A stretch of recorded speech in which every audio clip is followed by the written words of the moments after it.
नमस्कार. चला, आज आपण एका खूप मोठ्या आणि महत्त्वाच्या गोष्टीबद्दल बोलूया. ही गोष्ट आहे एका भाषेच्या ऐतिहासिक सन्मानाची, जो तिच्यासाठी एक खूप मोठा सांस्कृतिक टप्पा ठरला आहे. वर्ष होतो 2024 आणि भारताच्या इतिहासात एका प्राचीन भाषेसाठी हे वर्ष खूप खास ठरलं. याच वर्षी एक असा निर्णय झाला ज्याने त्या भाषेचा गौरवच वाढवला. एका भाषेला एक असा प्रतिष्ठित सन्मान मिळाला ज्याने तिला एक नवी ओळख दिली. पण कोणती होती ही भाषा? काही अंदाज? तर अखेर ती प्रतीक्षा संपली. 3 ऑक्टोबर 2024 ही तारीख लक्षात ठेवा.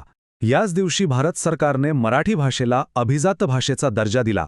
खरंच किती मोठा आणि ऐतिहासिक क्षण होता हा. आता हा दर्जा मिळवणं हे काही सोपं काम नाहीये बरं का. 2024च्या आधी आपल्या देशात फक्त 6 अभिजात भाषा होत्या. फक्त 6. पण आता मराठी आणि इतर 4 भाषांना हा मान मिळाल्यामुळे ही संख्या थेट 11 वर पोहोचलीये. म्हणजे बघा केवढा मोठा भाषिक विस्तार झालाय. पण एक मिनिट, आपण अभिजात म्हणतोय, पण याचा नक्की अर्थ काय?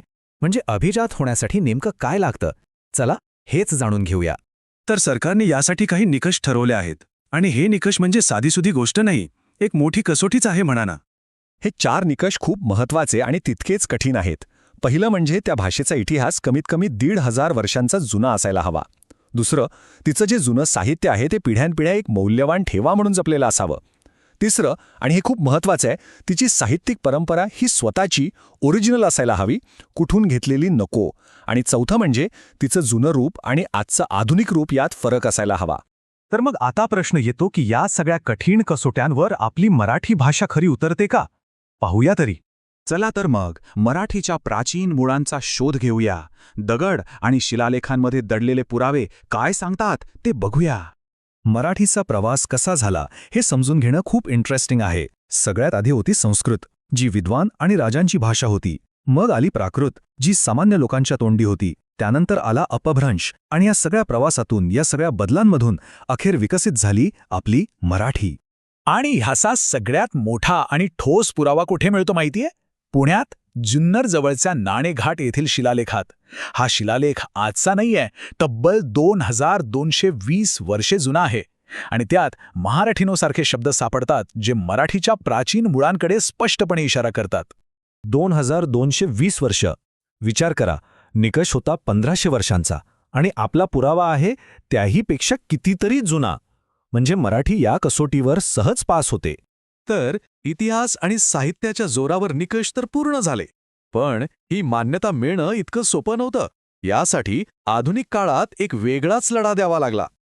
हो, हा दर्जा मिळवण्यासाठी काही 1-2 वर्ष नाही, तर अनेक दशकं लागली. यात अनेक समित्या, अभ्यासक आणि सामान्य माणसांनी सुद्धा खूप मेहनत घेतली.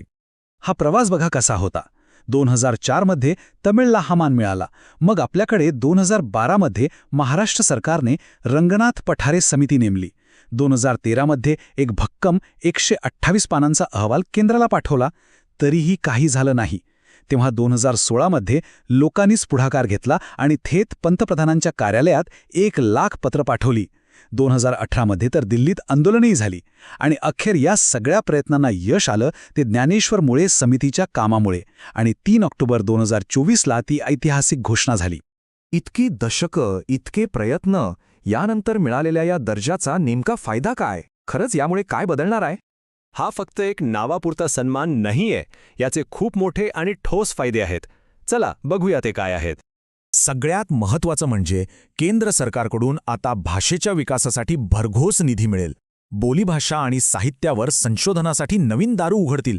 एवढंच नाही, तर देशभरातल्या 850 पेक्षा जास्त युनिव्हर्सिटीजमध्ये मराठी शिकवण्याचा मार्ग मोकळा होईल. आपल्या महाराष्ट्रातल्या 12,000 ग्रंथालयांना याचा फायदा होईल. जुन्या ग्रंथांचं भाषांतर सोपं होईल. म्हणजे बघा किती मोठ्या संधी आहेत या. एक खूप सुंदर वाक्य आहे.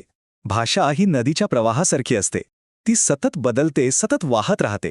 हे वाक्य भाषेचं खरं रूप दाखवतं. त्यामुळे हा अभिजात दर्जा म्हणजे प्रवासाचा शेवट नाहीये. उलट 2200 वर्षांच्या या महान परंपरेत एका नव्या पर्वाची, एका नव्या अध्यायाचीही सुरुवात आहे. आणि आता खरा प्रश्न हा उरतो की हा नवीन दर्जा, ही नवीन ऊर्जा आपल्या मराठीच्या ह्या नदीला भविष्यात कोणत्या नव्या वळणावर घेऊन जाणार आहे, हे पाहणं खरंच खूप रोमांचक ठरणार आहे.